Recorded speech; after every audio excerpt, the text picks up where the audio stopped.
The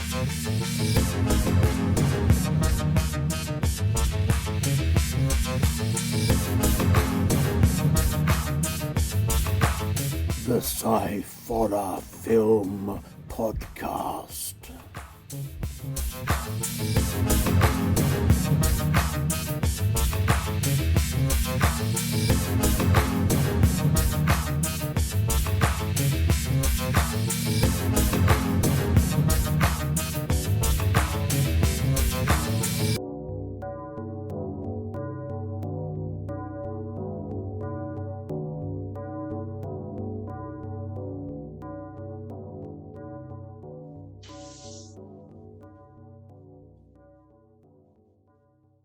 Hello and welcome to the Sci-Fi Film Podcast.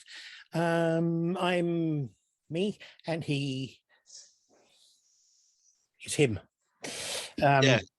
If you don't know who we are by now, you're either the first time watchers, or you just haven't paid any attention. Anyway, right. Hello, Scotty. How are you doing? I'm okay, Father. How are you? I'm kind of okay-ish, a bit ragged around the edges, but you know, it's just me. I was going to say, what's different from any other day? No, you know. So I just realised if I turn my head where we've got this, part of my beard disappears. Okay. Anyway, so yeah, it's just one of those things and everything like that, and all that kind of stuff and that. Fair enough. Okay. Now, this week we are proceeding with 3 science fiction films, short science fiction films, and I have a couple of announcements to make a bit later on. Dun, dun, dun. So here we go. Don't ask me. I'm going to clue what's going on. Right. You make it sound like I do. What? Did you make it sound like I know what's going on? I'm sure you have more of an idea than I do. I mean, you know what I'm like. It doesn't mean I know what's going on just because I know what you're like. Yeah, one of those things and everything that goes with it and all that. Or something. Anyway, we're going to start off with the first film, as we usually do. Yeah. Unless you're watching this in reverse, in which case we're going to end up with the first film. If they're watching it in reverse, they won't know what we're talking about anyway. Exactly.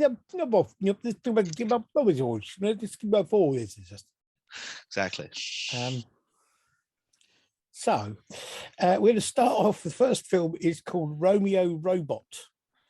It's a 2017 film, written and directed by Frankie Kraft. Cast is Adrian Golenz. No, start again. It's not Golenz at all. It's Adrian Gonzalez. So all my eyes can't read. Oh wow, that was good. Yeah, Adrian Gonzalez, Clayton Farris, Gracie Mercedes, Frankie Kraft, and Jim Pallant. Or Pallet. I can't read my own writing now. Pallet. The synopsis says a heartbroken artist wanting to move on from his last relationship crosses paths with a robot designed for love. Now, the thing about this is it's actually listed on YouTube as a gay short film, and it is a LGBTQ film. Yeah. In its subject matter, but it is a science fiction film. It's about a robot. It's about a robot, yes. It's about a robot that is built as a robot to be a companion with for somebody. Yeah. So, you know, like that. So the fact that it's a gay relationship or whatever doesn't really make a lot of difference to the actual story. No, to be honest, it just seems to me like it was influenced. Influenced? No. What's the word? I know one. Emphasized. Emphasized. That's the word. Yeah, emphasized a lot more than it needed to be. Yeah. It's like it wouldn't have made a lot of difference if they hadn't have made it like the whole made a big statement about it, it's not going to change No. the sort I of mean, feel of the film. it does make a nice change to see Yeah, openly gay sort of characters represented in films like this, because it openly gay doesn't happen robots. that often. It doesn't happen that often in No. science fiction films and in horror. It's The thing is that that there's still. often in films altogether, really. But Well, the thing is that in films and all types of films, really, all feature films, even short films, it's still a sort of taboo subject. yeah, which it And shouldn't be, really. no, it shouldn't be. Not in this day and age, anyway. No. Anyway, moving on from that to the actual film itself. Yes. I thought the cinematography was very good. It had a good look to it, although there is some bits where the camera work is a bit wobbly, and I don't know why that. It seems to be a thing lately that people do these things that they look really good, and then the camera works a bit kind of. Yeah, I it's don't a know sort of. why. It's just there's moments like when they're walking up the stairs as well, which is filmed perfectly. It's filmed, but it just sort of. I don't know. Yeah, I agree with it. It's just odd little moments in the filming. Yeah. Just seem to be. I don't know. It's certainly the acting was good though, because obviously, Oh yes. like, it's very well done and all that. But I think the funniest bit of the film, I know probably wasn't meant to be funnier, but the way that the older gentleman dies. Yes. I know that's not a funny subject, but there's sort of the whole and he stretched his arms out, and it just sort of it was very over sort of dramatized. Yeah, I know what you mean. It did look a little bit kind of like overacting. Yeah. Yeah, I get what you're saying. It was really weird though, because I kind of felt that the beginning was a little bit disjointed, and because they kept cutting from one couple to another, and some of the camera angles are very odd. They were almost like the sort of camera angles you use in a horror film rather than a science fiction or drama. It was kind of like slightly off-putting. Some of the angles were a bit kind of like a weird angle to film at. But it didn't really take away from it as such. A very interesting idea. I mean, it's not the first time it's been done. The idea of a robot that's built for relationships or whatever, and it falls in love with a different person to the person that it's actually meant for. Yeah. What I liked about it as well is the fact with a lot of films, and I've seen it in a lot of feature films and stuff like that, is the fact that when they do the whole breakup thing, it's over and done with. No one cares and everything like that. I know there's people out there that probably are like that, but there's not everyone is. Yeah. And what I liked about this is the fact that it shows that whole turmoil of someone going, yeah, they were a waste of space, yeah, they were, but I still miss them. Yeah. And I like the fact the sort of real life aspect to it. Yeah, I mean, it was good. The whole thing, as I say, I think the whole thing made a nice change. The way it was done, the story itself, the kind of the way it was actually, as you say, there were real life elements put into it, and the whole thing was very interesting and very well done. It was just a very well made little film. Yeah. It's just I liked the ending to it as well. Like it's sort of almost like for me, I knew what was happening obviously with the end of it, but it wasn't like the way that it ended was perfect for me. It wasn't like there wasn't anything needed at the end of it. It wasn't done too short. It was just a perfect ending because your imagination then carries it on to what it's going to be like for them, and I think that's a really good way they end it. Yeah. I mean, when you look at it, it's more of a kind of a romantic drama that happens to have science fiction elements. Yeah, happens to have a sci-fi element into it. Which the thing is that it just showed, like we said before, is the fact that a lot of people think that like horror and sci-fi should just be horror sci-fi. There shouldn't be sort of the crossovers. We've seen before about the fact that comedy fits in quite well with a lot of these, but it does also show the fact that you can have that drama aspect, that the sort of romantic aspect to it as well. Absolutely. It still fits in really well. Yeah. I mean, it's a good little film. It works really well, and it's a good little film. don't know. I can't think of anything bad to say about it. As I say, there's a few elements to do with the camera work and that sort of thing. But other than that, it works really well as a film. It does what it says on the tin, as it were. It does exactly, yeah. I don't know. I love the fact you trying to review a film by describing it like a paint. Yeah, well, anyway. So that's Romeo Robot. It's quite good.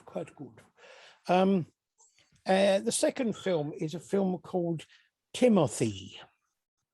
Now, I was confused by this because when I first saw it written down, it was two separate words. It was Tim or Thee. And then I saw it written down again, it was one word. So I'm not sure what it's supposed to be. I think it's meant to be Timothee. Yeah, I think so as well. This is a 2021 film from the Critics Company. We've done a couple of their films before, but I can't remember exactly which ones they were. No, I thought that as well. I know I've heard of the company, but I can't remember what films we've done. This was directed by Godwin Joshua. The cast is Raymond Too Sweet, something like that. Roman Adenti, Paul Leveleye, Deborah Johnson, Osman Ahmed, and Godwin Joshua.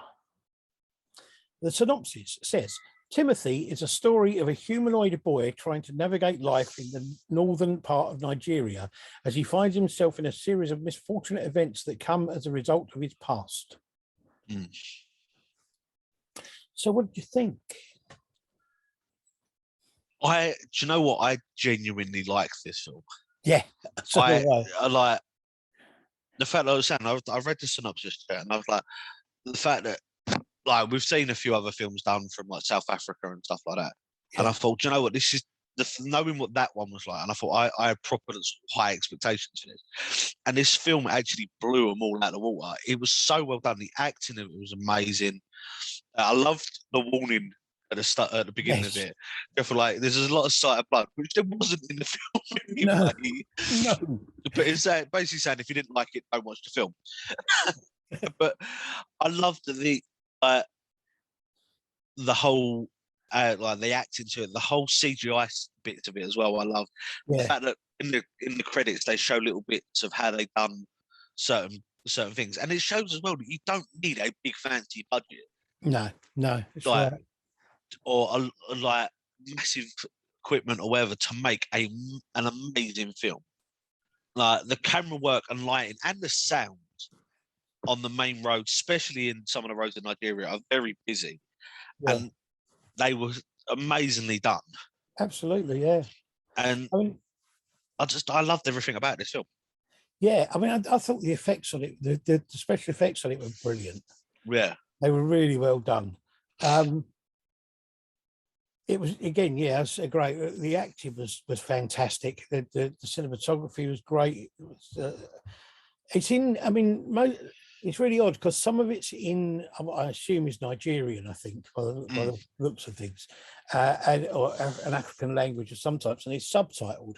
But there are other parts where it's still subtitled, but they're actually speaking in English. Yeah, which is a bit odd. But but it's a great thing as well because I kind of left at the end thinking, was it real or wasn't it real?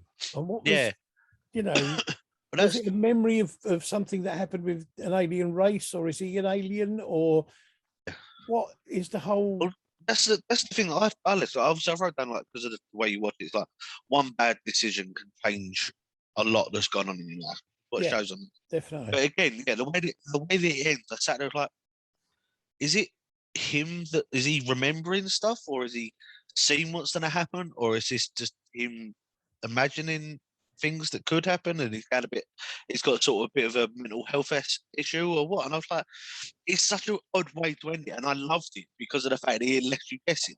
Absolutely, but it was so well put together, such a well made film, and but yeah, it's that thing at the end of like being unsure of exactly what has gone on.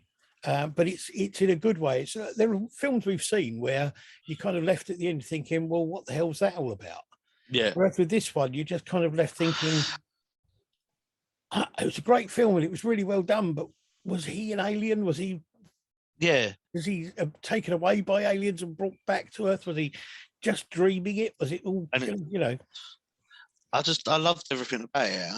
It's just the fact that, like, the thing is as well, for the CGI, I was saying about CGI moments as well, like with the fact that the missing a leg, but the fact that with the explosions as well, with the fact that we've seen films where explosions go off and it's very obvious that it's fake. But with this, I actually went back a couple of times and like, was it genuinely an explosion or was it CGI? And the part of him missing a leg, that was brilliant. I actually watched the video afterwards how they've done it, and it's so well done how they've done it, especially the fact that they're in the middle of Nigeria, which is, as everyone knows, is not an overly wealthy country.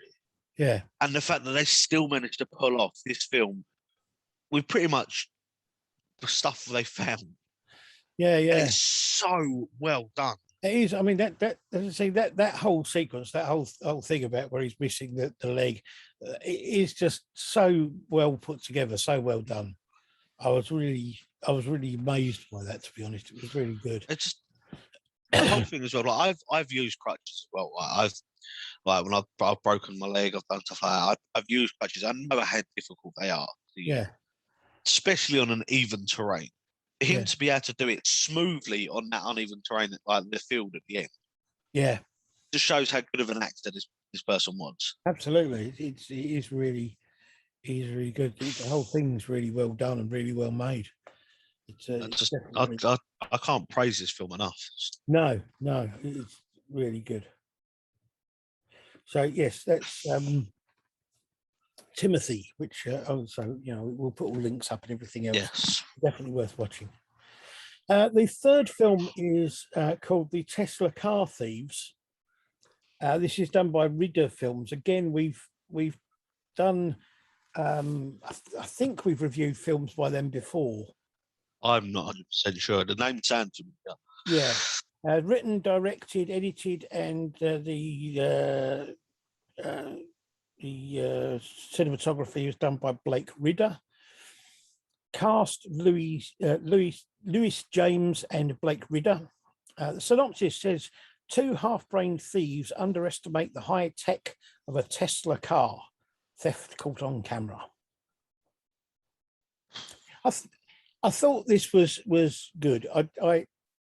I liked this because I found it funny. I think first of all the look of it was really good, especially for a night shoot. Yeah, it was really well done because they seemed to use all natural light, but it worked really well. I can't help thinking that it might have been better for Blake Ridder not to have worn a T-shirt from his own production company. Yeah, that said Ridder Films on it. I did think that was quite funny. But the acting was okay. It was a pretty good film. It's quite funny. It's the whole idea of the car kind of being having an intelligence and zapping them into what seemed to be a parallel universe type thing or something. Yeah, quite interesting idea. I don't know. The whole thing, I just kept thinking to myself, why he sat in the back seat. Yeah, I must admit, I didn't quite get why he sat in the back seat, but it did make it easier for the film. Yeah, because of the fact that you could concentrate on a smaller area. Yeah, but you don't have to have the wide shot. It works because of the fact that obviously, if you both sit in the front seat, you could draw attention, but doing it like that, it's a bit easier. But I think it worked a lot better like that. Like, because of, like you said, that you don't have to have the camera. The camera's a bit easier to then deal and film with, but I don't think it would have had the same feel to it as if they were both sitting there. But I agree with you. There were funny parts and stuff like that, and the lighting and sound was amazing. Especially like it's filmed in a car is quite easy to have stuff echo in it, and especially with the music going on as well. I mean, filmed in a car at night with what seemed like it didn't seem like there was much in the way of lighting up the natural light, which was kind of the light in the car and the light from the house next to it, from the street lamps, and the street lamps, and the fact that obviously this is where it was filmed is in England as well. It was Yeah. like no matter what road you live on, unless you live in the countryside, and no matter what road you live on, there's going to be a car go up and down at least a couple of times. Yeah. And the fact that that didn't happen, it didn't spoil the film, any of that look. And the fact that it is that thing, is the fact that there are people out there that will see a car like that and try and take the opportunity to do it. And I just think it's funny. It was just, to me, it was quite funny because of the fact that it was just kind of, it's a nice short film, and it's just these guys really haven't got a clue what they're doing. No. And it's really pretty well put together, because it's sort of, that comes across really well, that they really don't know what they're doing at all. And it's just the whole the part of it which I like, because of the fact there are so many people out there doing commit crimes and then post it up online on social media, stuff like that. And the guys sitting there like, "Are you stupid?" Yeah. And it's just like, and I'm saying like, yeah, but there are people out there that do it. Absolutely. And it's just like, it's the same thing. I think it's caught out so many times because they put it up online. It's like, just you're stupid. It's not a good thing. I know. But that's what I liked about this, is the fact that it used real life aspects into it as well. Yeah. But I loved the fact that this car's got this intelligence. I put down as an odd film, but I just want to know what it did, because it made this sort of high pitched noise, and they pass out, and then they wake up, and it's just like, what's going on? I don't know. For me, I think that they got zapped to some parallel universe, and they ended up in the car dead. I don't know. Yeah, it's kind of. But it's a good little film to kind of. It's a good film to sort of sit and have a laugh at, and in fact, it does leave you a couple of questions afterwards. And it's a good film. I do agree with you about the fact that he probably shouldn't have worn his own productions. It's so weird to wear a production company T-shirt, and you kind of think, "Oh, that's a bit odd." That takes away from the fact that it's not real life. But it's just, I don't know. I did like this, and I thought it was very well done. Yes, definitely. So it's 3 good films there, 3 good science fiction films. That makes a nice change. It does. So yes, go and check them out. I will remember the names at some point, maybe. Romeo Robot, Timothee, and the Tesla Car Thieves. It's not like we write these down every week. Yeah, I don't write them down. I just don't look at them that often. So yes, that's this week's reviews. So in news up and coming, our next edition is going to be a Halloween special. Yes. Which will be a comparison type thing rather than a review type thing. Yes. Sort of. What we're going to do is we are going to watch both the original Halloween, John Carpenter's Halloween, and we are going to watch the Rob Zombie reboot of Halloween. And then we are going to kind of compare and contrast and talk about what we like about which film and and then maybe say which one we prefer. Yes, that as anyone that listens has already heard this, we said this, that me and my dad have already sort of made up our own sort of mind already, because of the fact that Dad sort of prefers the original. I really like Rob Zombie's one. So we have got a sort of buffer, if you like. Amy will be joining us to sort of basically try and have an independent review of it. That's so going in. She's never doesn't like horror films really. That's why she doesn't do a lot of this with us. But she wants to watch it, and it's going to be off her bucket list that she wants to watch. So she said that she'll join us. So we will have an independent, unbiased opinion, which I think is going to be hilarious because of the fact she's never seen either of them. Yeah, it's going to be interesting. How far she gets through both of them. Well, especially the fact that obviously John Carpenter's one's more suspense horror than it is anything like. But Rob Zombie's one's more hack and slash, and I'm really looking forward to see how far she gets through it, if she gets through. We'll sort it out. We'll work it out. She can do the show with us even if she only watches half of them. Yeah, but that's the point. Is the fact that we will have another person, another face on the screen if you're watching us. or just another voice for you to not listen to. We'll work it out. We may have to do that, not in the virtual world, not in the virtual background, depending on what's happening. Oh no, we might be able to do it. We've got another console, another device that we can use, or we'll see. We'll see how it goes. Yeah. The other piece of news is that in 3 weeks' time, when we do our next horror short episode, we will be reviewing another film by Nate Thompson, who we did a special review because he asked us to review his film, which was called Cult Affairs. Oh, yes.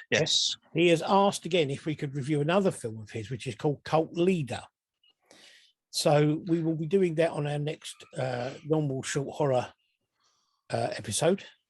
Okay. So we've actually got one person who listens to the show, you know. Yeah, it's a bit worrying the fact he's got his film seems to have an obsession with cults. You never know. We might have our own cult following out there. Don't think there's any connection with us at all. No, we might have our own cult following. Yeah. It. One person. It's not much of a cult, really, is it? No. I mean, I'm not sure one person could even be called a club. I wouldn't even think one person be called a gathering. It's a fan, maybe, at a push. So yeah, but that's going to be an interesting one to see what this one is like, because we liked the last one. Yes, we did, and that's what I'm saying. I really liked the last one, so it's going to be good to see if this has anything to do with the first one, or if it's anything different, or if it's got a tie to the ones we've watched before. So it should be interesting, because we did, like we said, we liked these films. So. Absolutely. The other thing is we've got planned out basically what we're doing up till Christmas. And then you say planned out. We've got a rough idea. Well, I've got a list of films that we're going to review. That's basically it. But next year we may be changing things slightly. And what we're looking for is saying to people, if anyone listening or watching or anything like that, connected with having anything to do with what we do here, if you would like to suggest some films, be they full-length feature films or short films or whatever, preferably ones that are either available on YouTube or on a easily reachable streaming site, one you don't have to necessarily pay extra to watch. So, if you subscribe to Netflix, then you can watch it for free. Or if you subscribe to Amazon Prime, then you can watch it for free. You don't have to pay extra to watch it. Yeah, and we will happily review those. So, if anyone's got any ideas, then send them through to us, because we're always looking for films that we know nothing about. So it would nice change. I would love to hear from people about what, like, if their favorite film, and gone, look, I would love to know someone else's opinion on it, and let us know. And things with this way, we get to see if there's anyone listening for a start, but if it's as well the fact that we also get to then not watch films that we might not have picked ourselves. So like, obviously, as you've heard from this, that me and my dad have quite a select films that we like watching. So if you've got films out there that you go, actually, this is a horror film, but they might not have heard of it, send it through to us. And it can be an old one, new one. It doesn't matter when it's from. It could be, a 1920 silent movie or something. If you want to do that, it's not a problem. But we're willing to review anything. As long as it fits in with like horror or sci-fi or something like that of some type, we're willing to give it a go. So just contact us, leave a message in the comments of on YouTube or any of the podcast hosting sites, or contact us via the group on Facebook, the Sci-Fi Film Network. And we will be quite happy to review anything you would like us to. If not, we'll just have to carry on choosing films at random, willy-nilly, whatever. Willy-nilly? There's a word and a half. Yeah, I was going to say, that sounded very Nan. Very what? That sounded very much like Nan. Like Nan, yeah. So, yes. So there you go. That's the show for this week. Don't. I'm already late. We're already late for last week, so I don't want to be late for this week's. Anyway, enough of that stuff. Thank you very much, Scott. It's okay. Glad I can help and be here. You all have a hell of a day now. Yes. And we will talk to you, at you, through you, and by you, all out through you in the world of the living, and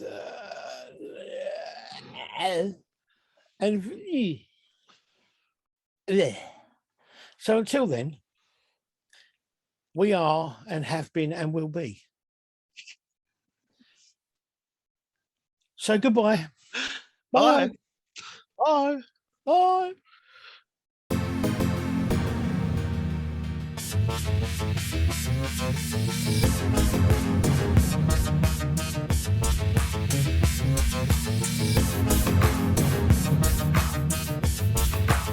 The Sci-Fi Film Podcast.